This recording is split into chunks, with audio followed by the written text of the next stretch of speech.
Comenzamos ya con el 2024 y con grandes retos a cuestas. Este año va a ser un año intenso, convulso. Viene la elección presidencial, pero también vienen muchas elecciones en los estados de la República. Oiga, y no precisamente iniciamos en jauja. Es un país con muchísimos problemas, inseguridad, economía, pero ¿a poco nada más esto le corresponde a México? Por supuesto que no. El mundo convulso. Tenemos dos guerras activas en estos momentos, una en el Medio Oriente, otra que va a cumplir ya 2 años, la de Ucrania y Rusia. Y bueno, por si esto fuera poco, se vienen las elecciones más importantes del 2024, que serán las elecciones presidenciales, en donde todo apunta hasta el momento que Donald Trump podría ser el siguiente presidente. Ya lo veremos. Y no dejemos atrás el 2023, porque bien lo decía Ortega y Gasset, el hombre que no conoce su historia está condenado a repetirla. Hoy, aquí en Contracara, vamos a platicar de lo que vivimos en 2023 y de lo que viene para el 2024. Yo me llamo Luis Cárdenas. Estamos en Heraldo Televisión. Comenzamos.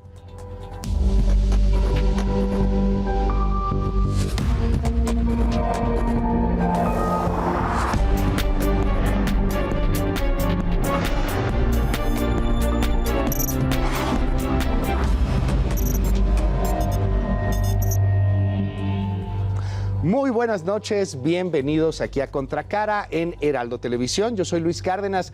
Les recuerdo que tenemos formas de contacto, redes sociales en @LuisCárdenasMX y también estamos en @HeraldoTV. Síganos, hagamos crecer esta gran comunidad, interactuemos.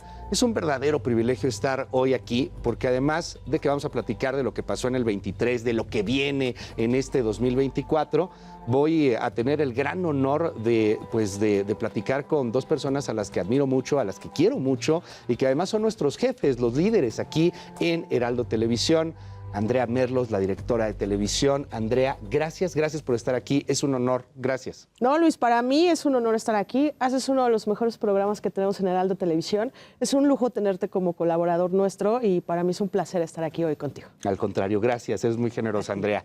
Y también está con nosotros el día de hoy, usted lo ubica perfectamente bien, el director editorial en Heraldo Media Group. Él es Alfredo González. Querido Alfredo, bienvenido. Muchas gracias por estar. Un honor poder tenerte y poder aprender de ambos. ¿Cómo estás? Bien, Luis, gracias por la invitación y como dice Andrea, pues honrado de estar también en este espacio porque es uno de los más vistos y siempre genera polémica. Hablamos, debatimos, reflexionamos, nos haces pensar sobre lo que está pasando aquí en México y la grilla es muy importante y casi siempre se abordan estos temas acá. Me gusta participar en estos espacios. Oye, muchísimas gracias, Alfredo, muchísimas gracias, Andrea.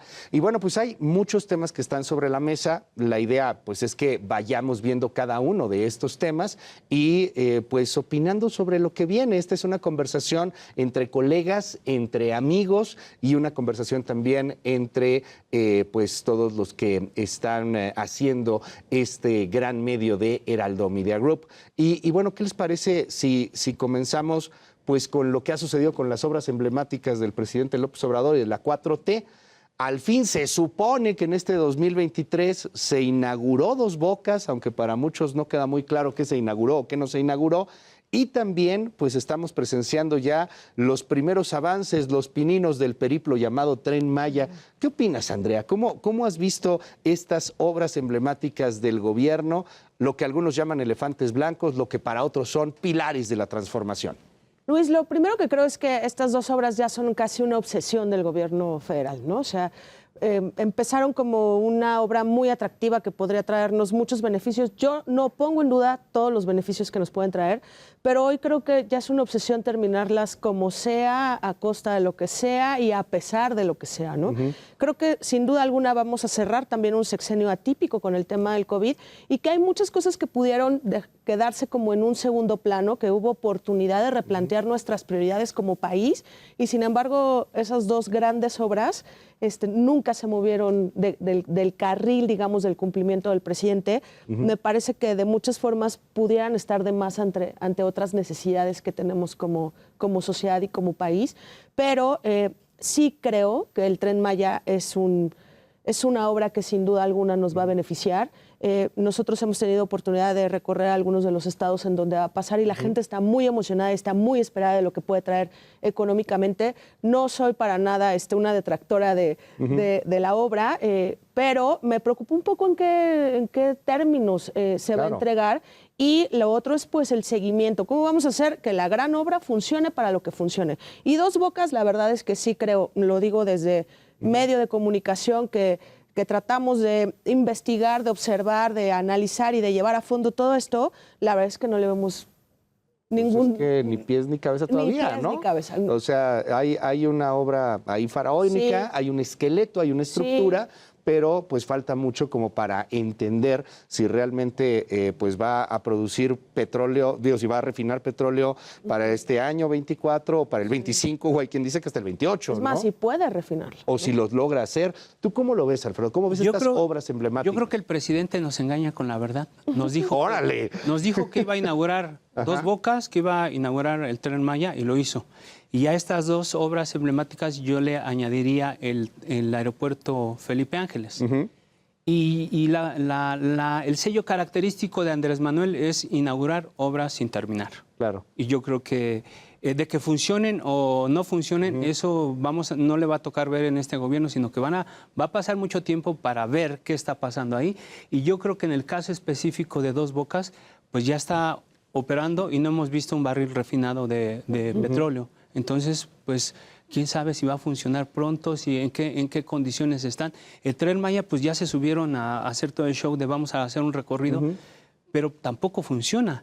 Y el aeropuerto que se inauguró hace ya un tiempo, el nuevo aeropuerto de la Ciudad de México, pues opera a medias, ¿no? Tampoco ha terminado de operar al 100%, y quién sabe cuándo va a terminar de operar con una aerolínea nueva, que pues, o sea, tienen problemas para comprar 4 avioncitos de una flota de 10.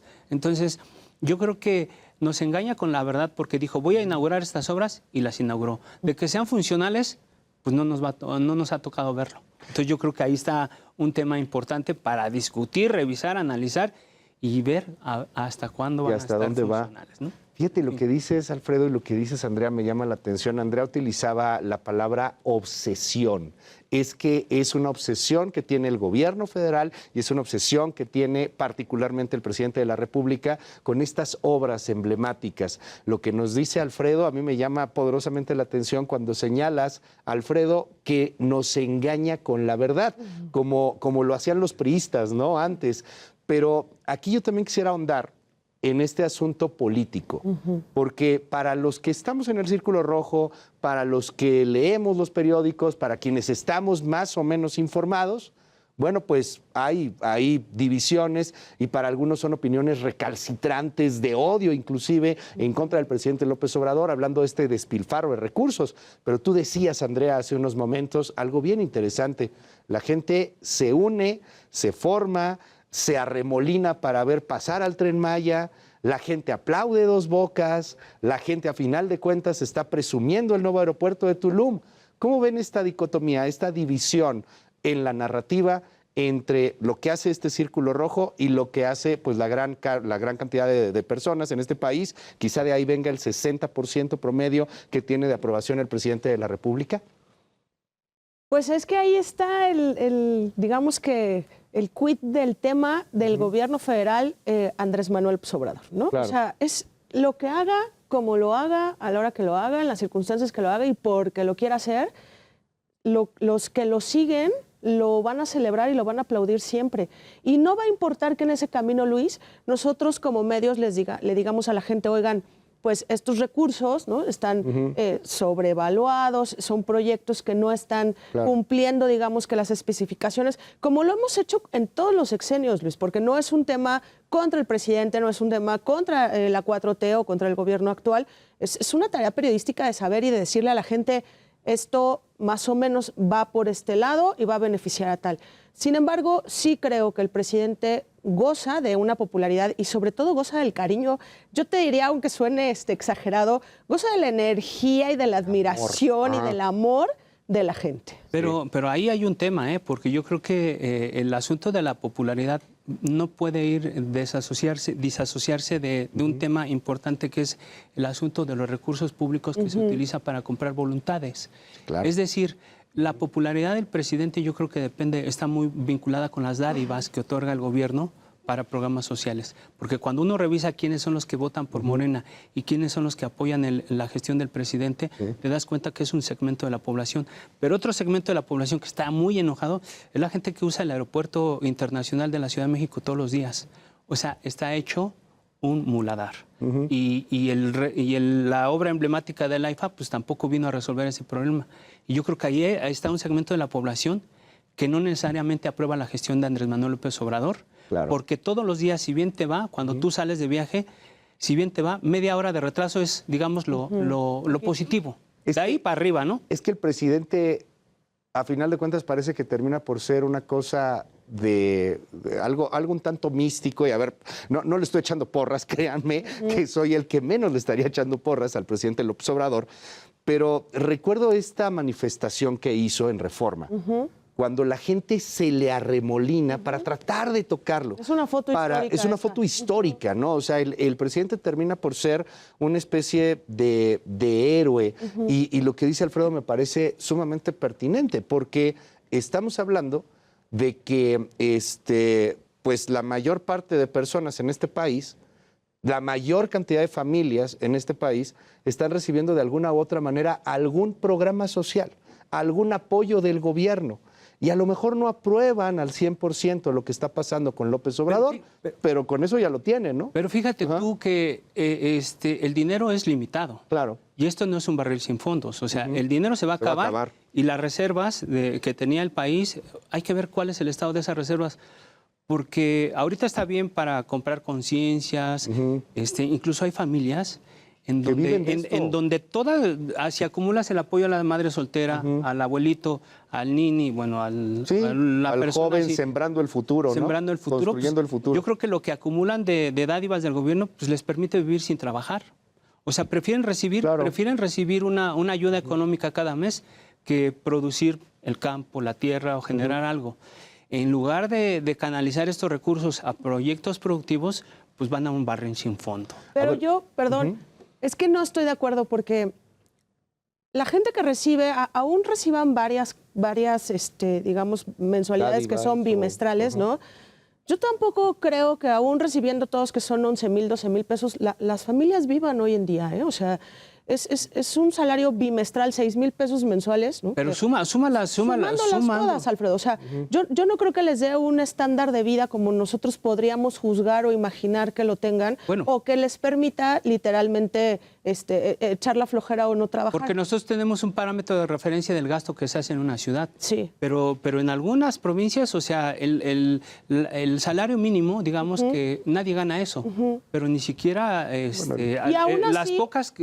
poco dinero que les hace la vida, ¿eh? El ingreso promedio del país más o menos fluctúa entre los 8 y 10 mil pesos por eso, mensuales. pero les hace la vida, o sea, imagínate. Si hablamos de 12,000 pesos, pero yo no puede ser, o sea, viven. Yo no la voy gente a ver vive mal con menos de jamás eso. que le ayudemos a esas familias. No, o sea, yo sé que aquí nadie lo cuestionamos.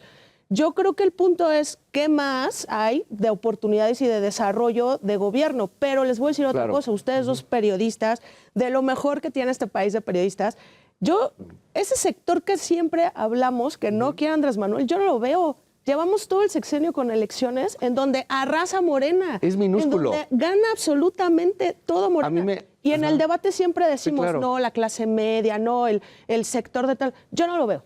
De por sí creo que la clase media está reducida. Bueno, uno es eso que no se ve y además hay que revisar los porcentajes de votaciones en donde hay comicios, y seguro porque son muy bajos. Nuestro nivel de votación es muy bajo, entonces ese sector que no quiere Andrés Manuel, pues que salga a votar por la otra opción. Digamos, eso ya es otra cosa. Pero no existe. Es que, o sea, yo creo que sí sale, pero sigue siendo muy bajo. O sea, no existe en la estadística. Tú decías algo bien interesante, Alfredo, cuando comparábamos dos espectros cañones.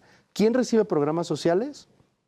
Prácticamente el 80%, 75% de las familias en este país reciben algún programa social. ¿Quién usa el aeropuerto?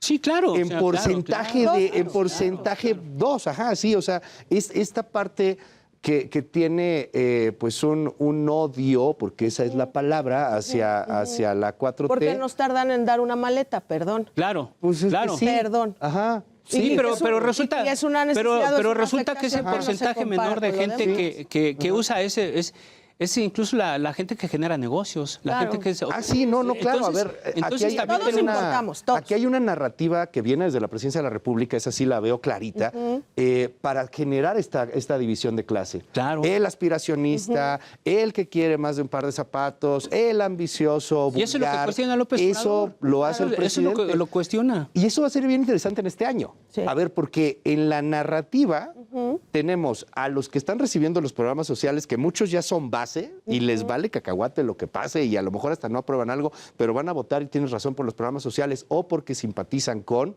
Y por otro lado, a una oposición que creo que no termina de encontrarse. Esa es otra cosa. Más allá de la animadversión, el odio o el antilopsobradorismo. ¿Cómo ven hacia 2024? Porque no hay el tema? representantes. Yo te no hay iba a decir eso, ¿cuál representantes. oposición? No hay representantes de ese Pero no sector. ahorita. Xochitl llevamos al Gálvez, sexenio PAN, PRI, PRD, sin ¿no? No que hay. oposición. Ajá. O sea, la verdad es que la manera en la que está desdibujada la oposición no es solo, digamos, que en lo electoral. O sea, es mucho más de fondo. Se destruyen solos.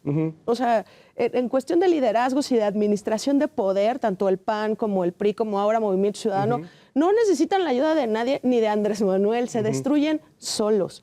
Se van desdibujando poco a poco y no les ves, y nosotros lo vemos de este lado, no les ves ninguna intención de construir una propuesta, de construir algo. El fenómeno Xochitl, que a mí me parece que es muy relevante por género, por su personalidad, porque la verdad es que tiene toda la personalidad y todo el estímulo para decir, oigan, soy otra opción, ¿no?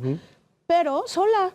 Lo hemos dicho todos en nuestros espacios hasta el cansancio. ¿Dónde está este sistema del PAN y del PRI acompañando a Xochitl? Yo no lo veo. Bueno, pero es que en realidad ella no lo quiere, porque cargar con el desprestigio de esos. Bueno, entonces es un impresentables, error, pero ella sola cree que puede. O sea, cargar con el desprestigio de esos impresentables, pues yo creo que también le tiene que. Tiene un Se costo. hunden solos. Sí, le La das al clavo. oposición Tiene un se hunde costo, ¿no? sola. Ajá. Tiene No, un es que costo. le das al clavo. Ese punto a mí me parece fundamental.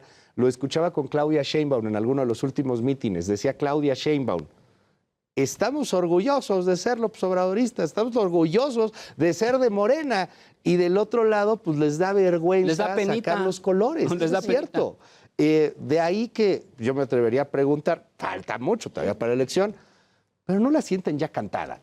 O sea, como que se ve medio aburrido. Me hubiera gustado ver a Fosfo, Sí. a Samuel García, Estoy de algo acuerdo. que le pusiera Lo que, sí, carnita, sabor. lo que sí es un hecho que vamos a tener una presidenta mujer.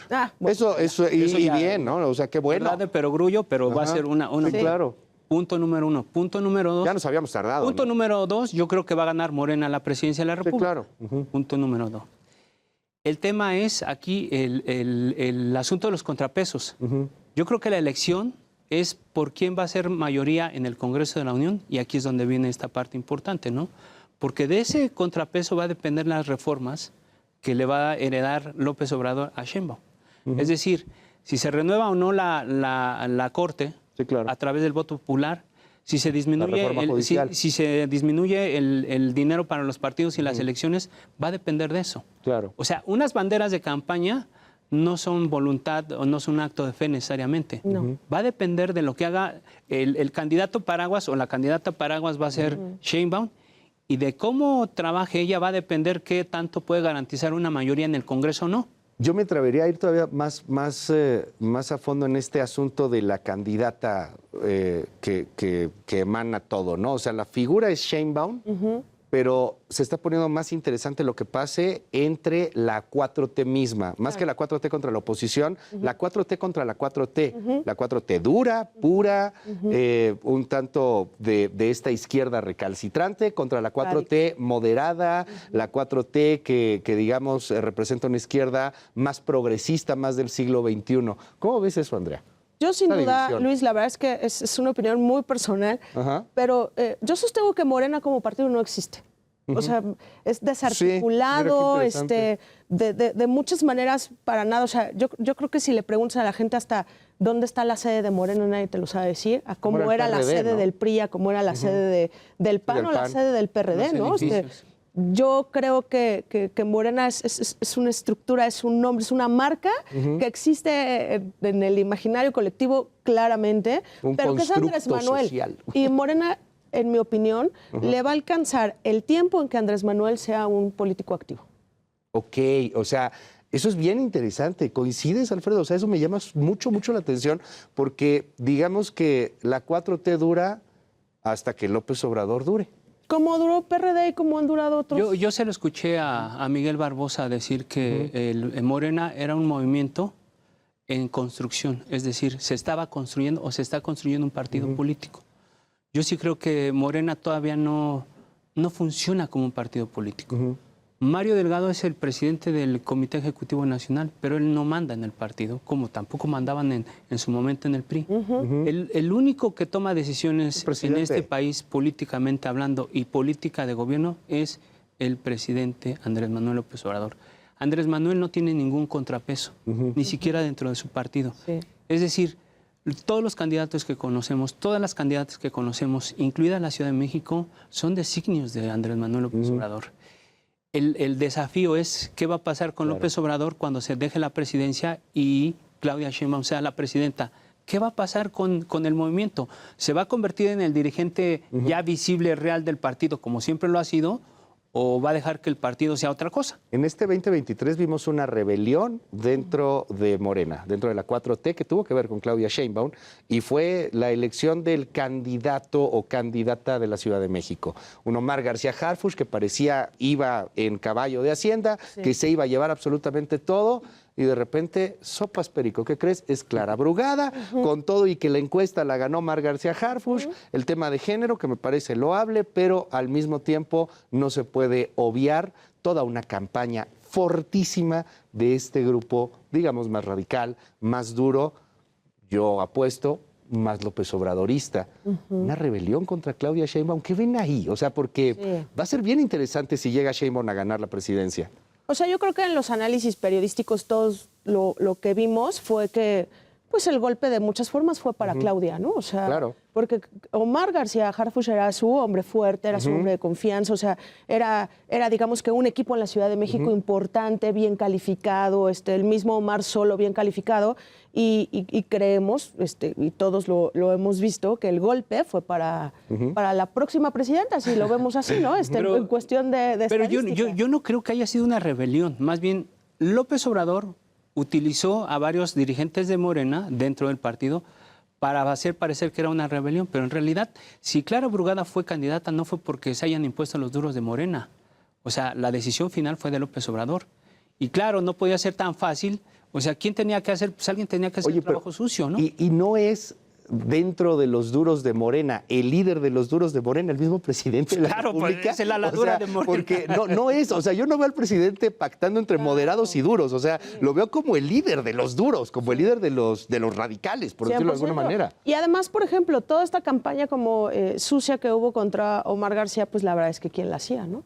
Sí, claro. De no queremos un policía, de no queremos un represor, o sea, esas palabras nos llevan a los mismos personajes sin ponerles nombre ni apellido, que conocemos históricamente, que para todo te quieren juzgar y te quieren aplastar diciéndote que eres un represor, diciéndote que eres un vendido, diciéndote que no tienes ideología política, y entonces te aplastan y te acaban. Lo que sí hizo el presidente fue hacerle creer a Claudia Sheinbaum que ella tiene el poder, que ella tiene el bastón de mando. O sea, eso sí se lo hizo creer. Como se le hizo creer a Monreal que participar en una contienda interna, le dijo, vete, claro, esto es democracia. Tú vas a ser el candidato de la Ciudad de México. Claro, pero además le dijo a Marcelo también, éntrale, porque esa es una contienda equitativa. Nos volvió a engañar. ¿Con la verdad ahí, Alfredo, o ya sin la verdad? Sí, porque él le levantó la mano a Claudia Sheinbaum. Sí, pero, o sea, es que... Dijo, ella es la buena. Antes de que iniciaran las campañas. Alguien apostaba que no iba a ser Claudia Sheinbaum la candidata. Es que por eso un poco de gracia. Salvo Ebrard. Sí, exacto. Bueno, salvo Ebrard. Nos engañó o los engañó López Obrador, o qué tanto se la creyó Marcelo Ebrard. O sea, la verdad es que parece un total tema de ingenuidad, porque para algunos era muy obvio lo que iba a pasar. Vamos a hacer una breve pausa y regresamos, si les parece, para platicar de otra cosa que se vivió duramente en este 2023, y fue el conflicto entre dos poderes, el Poder Ejecutivo y el Poder Judicial. En este 2024 que viene va a haber una reforma judicial. Tiene que ver el Congreso, vamos a ver cómo queda, pero la cosa se va a poner muy interesante. Regresamos con más. Esto es Contracara en Heraldo Televisión. Escríbanos @Luis Cárdenas MX o @Heraldo TV. Seguimos.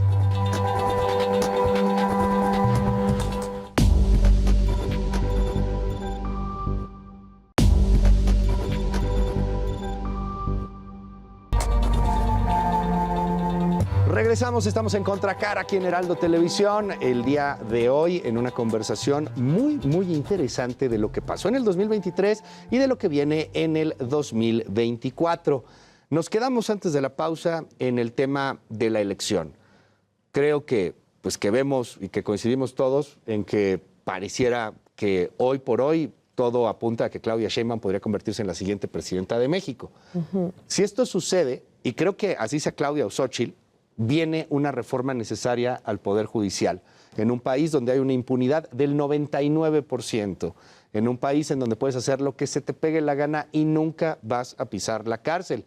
En la cárcel está la gente que no tiene recursos económicos o la gente que tiene algún problema político, pero fuera de ello es un país repleto de injusticias. Se necesita una reforma judicial, es urgente por muchos sentidos, pero es la que propone el presidente López Obrador, votar por los ministros. Eso lo va a apoyar también la misma Claudia Sheinbaum. ¿Qué ven en ese tema, Andrea?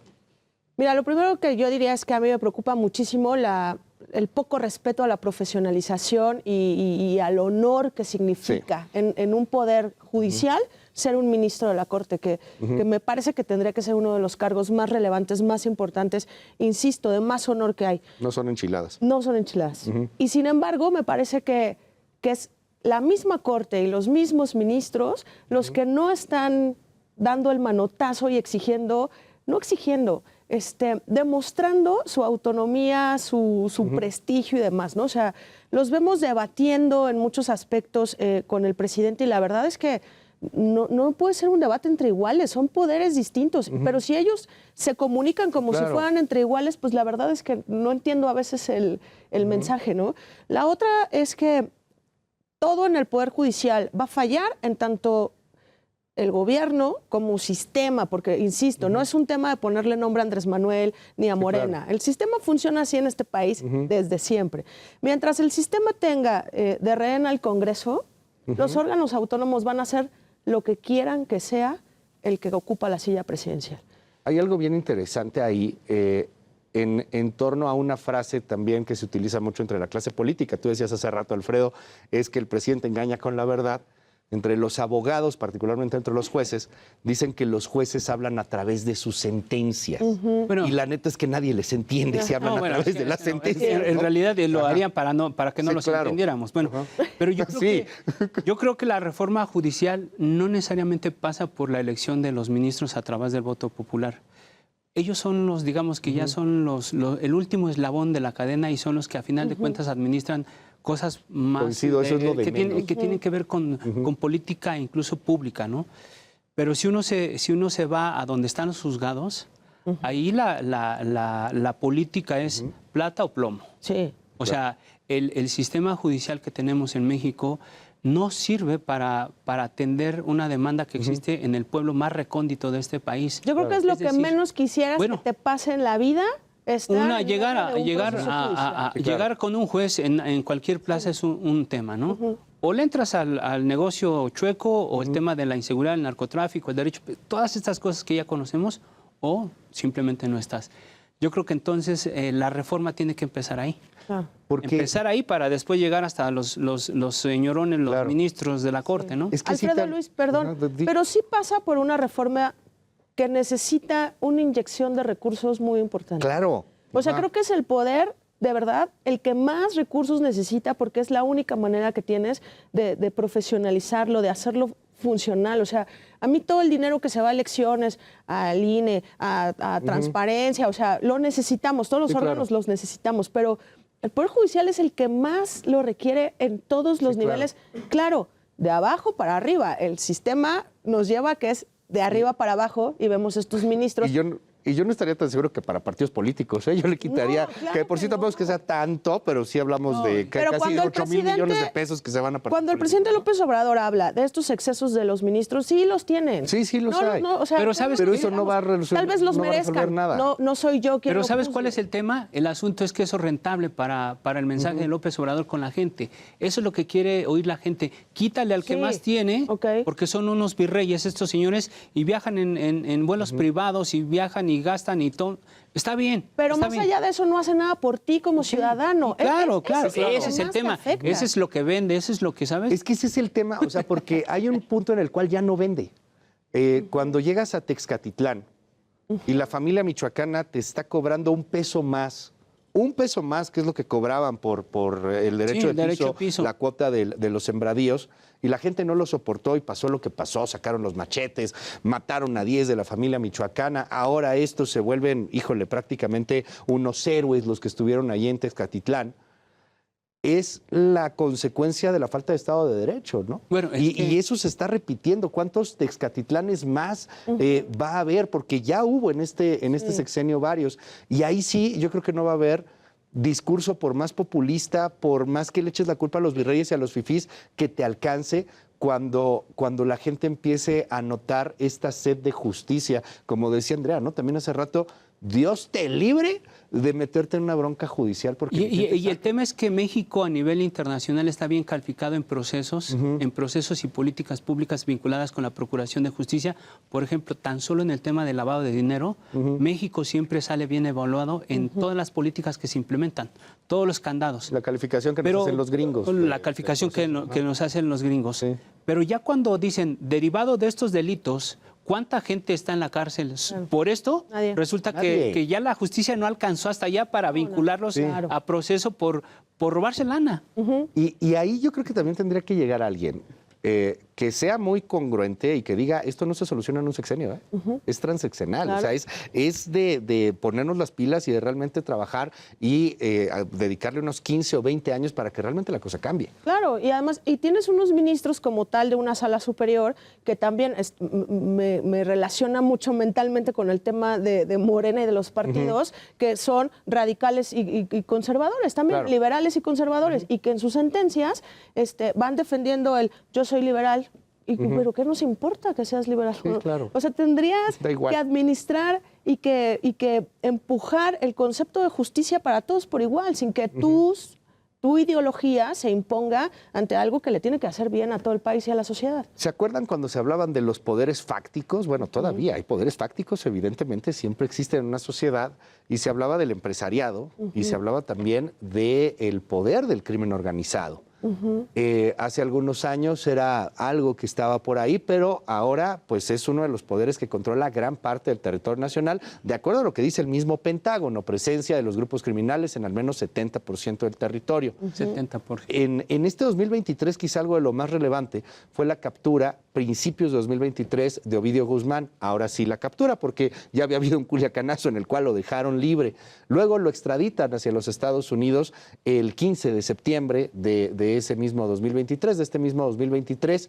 Pero, ¿cómo están viendo el asunto de seguridad? O sea, más allá de la detención de Ovidio Guzmán, ¿hay algo más que decir? O sea, habrá detenciones de algunos capos, de repente por ahí algún golpe importante contra el cártel que ustedes quieran, pero parece que el país sigue estando sumido en una gran ola de inseguridad y de terror. Mira, yo creo que de ese tipo de detenciones son tan escandalosas y son tan importantes porque son en un acuerdo real con Estados Unidos y con una relación bilateral que nos obliga a hacer ciertas cosas y a cumplir ciertas cuotas y a no permitir que ciertos nombres y personajes se nos suban a las barbas, aunque literalmente los tenemos en las barbas, ¿no? Pero para nada resuelven el tema ni de los cárteles, ni del narcotráfico, ni del consumo, ni de la pobreza, ni de la falta de educación, ni del cuidado en casa, y me puedo ir para abajo, porque es una estructura dañada y rota, desde la educación en casa hasta la existencia del hijo de un capo detenido. Pero yo sí creo que son, digamos que nuestros ofrecimientos y nuestras entregas al gobierno de Estados Unidos. ¿Qué ves tú ahí, Alfredo? Bueno, yo creo que aquí lo más simple, el análisis simple, superficial, es que la política de los abrazos y no balazos, pues ya nos dimos cuenta que no funcionó. Pero desde el momento en que este gobierno determina que a los capos de la mafia, del narcotráfico, ya no se les va a exhibir y ya no se les llama narcotraficantes, se les llama objetivos peligrosos. Hasta el cambio semántico de cómo se les nombra quiere decir que hay una relación diferente. Pero más allá de eso, o sea, más allá de que les puedas llamar como los llames, si los presentas o no los presentas, porque ahora no los presentan como los presentaban en otros gobiernos, ¿no? Como una especie como de escarnio para la sociedad. Estos son los malosos, ¿no? Amarrados, ¿no? Y podían convertirse pasaban de héroes a villanos, de villanos a héroes. Tardes, o sea, señor Ovidio. O sea, Sí, la claro. playera con el número, tal cosa, ¿no? Y los narcocorridos, todas estas cosas. Quiere decir que estamos igual o peor que cuando arrancó este gobierno en ese sentido. Y claro, cuando detenemos o hacemos un operativo especial es porque Estados Unidos nos lo está pidiendo, porque es una exigencia de Estados Unidos. Y entonces uno revisa la coyuntura que está viviendo el país en determinado momento por una captura esta o la otra y siempre responde a intereses externos. Claro. Eso es lo más triste, ¿no? No tenemos una política para erradicar, o sea, ciudades completas, pueblos completos se dedican a este negocio y ¿a poco nadie se da cuenta? Y por otro lado, el ejército construyendo obras. Claro. No, o sea, no estamos en guerra, pero bueno. No, y citaste ¿Dónde está el ejército? este punto que a mí me parece fundamental y es este asunto que tiene que ver con la narcocultura, con oportunidades reales. A ver qué oportunidad tiene un chavito en la sierra, en Guerrero. O sea, si no es ser capo, no hay otra opción. O sea, de verdad es muy difícil para muchos poder salir. Ahí el echaleganismo se queda simplemente corto. Entonces, Es que te hace de ahí a dónde tonto, vamos. ¿no? Exacto. O sea, Ajá. ¿por qué me tendría que esforzar y trabajar 16 horas en un pueblito, ¿no? Cargando, Claro. haciendo, sudando bajo el sol, porque me des 40 o 60 pesos al día, ¿no? En la pista. Sí, cuando me voy a ganar 6,000 Cuando en el se día. puede traer una... Otra vez regresamos al dinero fácil. Claro. O sea, ¿el dinero fácil viene del gobierno o viene de otra industria? Pero hay una falta de oportunidades total. No, o sea, eso yo sí creo sí. que Pero es que, hay gente o sea, no tiene nunca la exacto, oportunidad. es que no puede ser contador, no puede ser abogado, no puede ser doctor, no puede ser otra cosa. O sea, la aspiración, el valor de ser doctor, abogado, lo que sea, en muchos de los poblados es ser narco. O sea, llegué a algo porque pues ya pude construirle la casita a la mamá, la familia, y fácil, porque ¿no? pues yo aspiro a ser narcotraficante.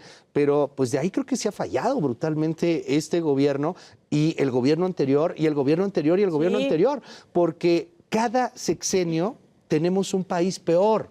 Y eso es lo que a mí me preocupa muchísimo. Cada sexenio tenemos un país peor que el que tuvimos en el sexenio anterior. Ojalá que este vaya a ser la excepción, Alfredo, Andrea. Y sin embargo nos acostumbramos a que estar flat es estar bien, ¿no? O sea, porque la verdad es que ya estamos como en ese proceso de decir, bueno, mientras... ¡Qué horrible! Es muy horrible. Y ya nos acostumbramos. Pero Cosa funciona clandestina, así. ay, no es nota, No, claro. hombre, Y ¿no? ese es un Ajá, tema, Luis. eso Y también a mí pasa. me preocupa mucho porque normalizar la violencia es algo que lo veo ya muy estructurado en nuestro ADN actualmente. O sea, nosotros que hacemos noticias, yo que estoy, digamos que al frente de Heraldo Televisión, o sea, nosotros aquí en Heraldo no publicamos muertos, no sangre, nada, porque respetamos mucho el sentir de la gente, pero cuando tú ves que hay un video de alguien matando a una persona y que lo puedes ver 200 veces un día en todos los medios por un Todas las clic redes. fácil y que la gente lo consume, a mí me asusta mucho, pero eso ya no es culpa del gobierno, ¿eh? Eso ya es una No, a ver, hay una responsabilidad de bronca nosotros. social. Aquí hay una Claro. bronca social. Colombia tuvo un hasta aquí cuando Pablo Escobar empezó a atentar contra la población civil. Cuando había bombas en los edificios, ahí ya fue el hasta aquí, salió la gente y vino un cisma, un cambio brutal, radical. ¿Cuál es nuestro cisma? ¿Dónde va a llegar? ¿En dónde nos empezamos a asustar como sociedad? ¿Tú qué ves, Alfredo? Bueno, yo cuando vi al presidente saludar a la mamá del Chapo. Guzmán, Ajá. yo creo que más allá de si es correcto o incorrecto, la imagen que se proyecta es que se normalizan estas relaciones Claro. y esos personajes dejan de ser unos villanos. Y entonces la gente aspira a ser como ellos. Y no hay una política pública que haga a los jóvenes desistir de eso. ¿Por qué? Porque es el dinero fácil, o sea, los lujos del momento. Y hay una cultura, como bien lo decías tú, en donde el joven prefiere salirse, dejar de estudiar la secundaria porque sabe que parándose en una esquina con un radio de comunicación o un celular, ya ganó lo que nunca va a ganar en su vida estudiando una carrera de licenciatura, ¿eh? Estoy y de eso acuerdo, a los 14 años. Pero también es cierto que hay esos jóvenes que sí son halcones y lo que quieras, que no tienen acceso a una escuela, Alfredo. Eso también es real. Y que su sistema familiar y su sistema de vida y de desarrollo hace que aún viviendo en la Ciudad de México no tengan acceso a una escuela. Entonces ahí es donde dices, ¿por qué el dinero que está repartiendo para no generar nada productivo, sino ayudarle a la gente, ¿por qué no lo invierte en mejorar las escuelas? ¿Por qué no lo invierte en proyectos productivos en zonas donde bien ubicadas, bien delimitadas, donde dice, a ver, aquí hay un semillero para hacer tal producción de tal cosas, ¿no? Sistemas de prevención. Generar industria, generar negocio, recuperación en lugares, de espacios públicos. Invertirle, ¿no? Para que en lugar de que el chavo quiera ganarse una lana fácil. Yo te diría que no hay que quitar, insisto, yo diría, ese dinero está bien, es mucho, pero te propondría mejor a ti, Alfredo, el Tren Maya, Dos Bocas, ¿no? Y el aeropuerto Felipe Ángeles, en dado caso, si lo que necesitamos es dinero. Yo tengo aquí un tema que quiero poner sobre la mesa, porque creo que nunca hacemos lo que nos conviene en beneficio propio, lo hacemos por presión de alguien más. Está como que en el ADN de los mexicanos. Si vamos a trabajar, si vamos a hacer algo, lo vamos a hacer porque de alguna u otra manera tenemos o que quedar bien, o nos están obligando, o nos están presionando. Y es justamente el caso de los Estados Unidos. En este 2023, ¿qué pasa? Vimos ya amenazas que primero parecieron un chiste de algunos republicanos, como Dan Crenshaw, por ejemplo, un republicano importante en Texas, diciendo que utilizarían en algún momento al ejército estadounidense para ingresar a territorio mexicano, no como una invasión de cuando llegaron y querían tomar el castillo de Chapultepec, no, para nada no, pero sí el ejército estadounidense para combatir a los narcos. Y esto empezó a tener un eco, y hoy día ya no es una locura solamente, está teniendo más fuerza en el Capitolio que por cierto hoy controlan los republicanos, y empieza a ser también tentador hablar del tema para Donald Trump. Yo quisiera que entráramos a ese asunto. ¿Cuál es la relación México-Estados Unidos? ¿Cómo la vivimos en este 2023? ¿Y qué viene hacia el 2024? En donde, pues seamos francos, puede ser que Donald Trump gobierne la nación más poderosa del mundo y que le toque negociar nada más y nada menos que con Claudia Sheinbaum. Qué interesante se pondría la cosa. ¿Cómo ven eso? Primero, qué fuerte, ¿no? O sea, porque lo de Donald Trump parecía una enseñanza aprendida, parecía que era una lección. Andrea, en el 2012 era un chiste. Era un chiste. Era un chiste que salía hasta en Los Simpson. Pero, sí, exacto. Pero después de que ya dejó de ser chiste, dejó de ser verdad, también yo creí que ya se había aprendido la lección, pero no. Y yo creo que eso también es fundamentalmente de esta relación tóxica, ahí sí, es una relación tóxica la que tenemos México y Estados Unidos, porque pues de nuestra parte siempre va a ser de sometimiento, aunque el discurso eterno sea de independencia, sea de autonomía, sea de que nosotros podemos solos. Estamos 100% sometidos a los designios de Estados Unidos, porque yo creo que si en algún momento hay o se le traba alguna locura al gobernante que sea, pues entonces sí vamos a llorar. Yo creo que el tema de la intervención de Estados Unidos en México ha sido permanente desde que los dos países se crearon como naciones. Sí, claro. ¿Por qué? O sea, tan simple como que tú tienes una casa y tienes un vecino atrás. ¿Qué está pasando en el patio trasero de mi casa? O delantero, porque así nos ven los gringos. Entonces yo creo que ellos lo hacen por un tema de seguridad. Pero además de esta intervención de las agencias, de la inteligencia estadounidense, yo creo que el tema migratorio es parte fundamental de esto. Pero aquí hay un asunto importante. Los seres humanos, por naturaleza, somos nómadas. Buscamos el desarrollo, buscamos el agua, buscamos el clima, el calorcito, ¿sabes? Estar bien. Y entonces, ¿qué pasa? ¿Qué hacen los centroamericanos o los sudamericanos o qué hacemos los mexicanos queriendo ir a Estados Unidos? Pues no buscamos el agua, no buscamos el clima, buscamos el dinero. El dinero que no hay oportunidades ni en Centroamérica ni en Sudamérica, pero lo estamos buscando. Y es como querer tapar el cauce de un río. O sea, la migración no es una cosa natural, que históricamente parte inherente de la humanidad.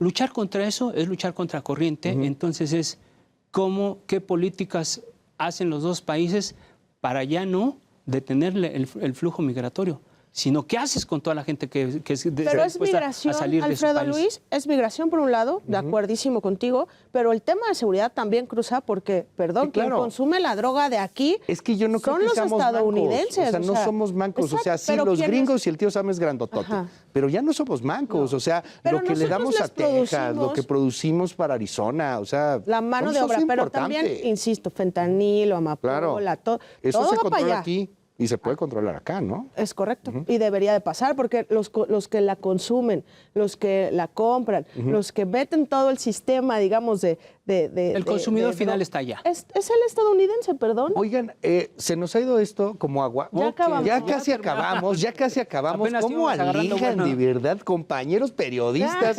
Oigan, no es para cerrar, algo para cerrar, reflexión para cerrar. ¿Cómo ven México 2025? O sea, de aquí a un año que hagamos algo parecido, ¿de qué creen que vamos a estar discutiendo en México y en el mundo? ¿Cómo será este país? En un año, vaya que han cambiado cosas impactantes. ¿Qué ven ustedes de aquí a un año, en 365 días, que si Dios da licencia nos volvemos a ver por aquí? ¿Qué Hasta opinan? ese entonces, Luis, nos vas a volver a invitar. Ay, no, ojalá que a mí me tengan todavía, ¿no? Por Ok. favor, Andrea. ¿Qué ves? Mira, Luis, yo lo primero que te diría es que a mí personalmente me emociona mucho que este hecho de que haya una presidenta mujer, el nombre que sea, Ok. pueda tener un sello y una marca que sea nuestro debate ahora, ¿no? O sea, Claro. ¿cómo vamos a gobernar como mujeres? Porque quiero avisarles, va a estar observada, va a estar criticada y va a estar bajo la lupa absoluta hasta de los zapatos, la marca, el pelo y el maquillaje familia. que use. Eso vamos a ver un nuevo sistema y sin embargo me parece que imponer un Ya. nuevo estilo de gobernar es algo que puede modificarnos un poquito la estructura Claro. social, ojalá sí sea y para bien. Ojalá. Y lo segundo es que sin duda alguna creo que el tema de seguridad, de desapariciones, el tema del conflicto con los órganos autónomos, en mi opinión, va a seguir. Andrea Merlos, directora en Heraldo Televisión. Un honor tenerte. Gracias, Luis, Andrea. gracias a y ti. aprender de ti, Me la además. pasé además increíble, Hombre. porque a nosotros nos invitan a hablar y a platicar y no nos callan. ¿eh? Muchas vamos. gracias, Andrea. Gracias a ti, Luis. Alfredo. Yo creo que, bueno, en primera va a ser el primer año de gobierno de una mujer presidenta y ese es un punto importante porque hay que hacer un balance de cómo se enfrentó Claudia Sheinbaum contra López Obrador. O sea, toda la herencia política y de este gobierno, yo creo que va a ser interesante ver. O sea, ¿no crees que vamos a estar hablando de los primeros meses de Xóchitl Gálvez? No. Ok. ¿Cómo se administra esta relación que suena rara? Y por el lado económico, yo creo que México va a crecer si Argentina no nos arrastra a todos con este problema que tiene allá. Si no nos arrastra, creo que ¿Qué vas a México... decir con este? Sí. Con Javier Milei, el loco. El loco. Y si nos va bien, yo creo que nos puede ir bien económicamente por el Ya. tema de cómo se están trasladando las empresas extranjeras, nearshoring. el nearshoring. En México, yo creo que esa va a ser una gran oportunidad económicamente hablando. Y el gran problema es que ¿dónde metes a tanta gente que está sin empleo, que no tiene trabajo, pero mientras del otro lado hay plazas Claro. por miles que la gente no quiere ocupar en México y en Estados Unidos? Entonces, ¿cómo hacemos para llegar a esos lugares y cómo crecemos económicamente? Yo creo que pinta para que crezca económicamente el país. Vamos a hablar. Alfredo González, director editorial aquí en Heraldo Media Group. Un honor tenerte, Alfredo. Gracias, Aprender amigo. de ti. Gracias. Gracias. Y muchísimas gracias a usted por acompañarnos esta noche. Descanse y por favor escríbanos cómo ve el México previo al 2025, el México de aquí a un año. Gracias.